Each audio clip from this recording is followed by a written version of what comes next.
to flicker as the siren let out screams, ending Livy's mission and her clever, quiet dreams.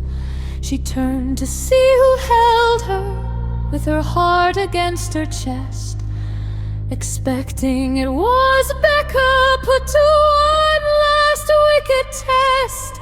But looking back was Maya, with a face as pale as chalk, too terrified by everything to even try to talk. I didn't pull it, Livy, I just saw you standing here. Maya shouted through the noise, her eyes were full of fear. The lever's down by locker 10, I saw a shadow flee. And now the teachers think it's us, they're coming, don't you see?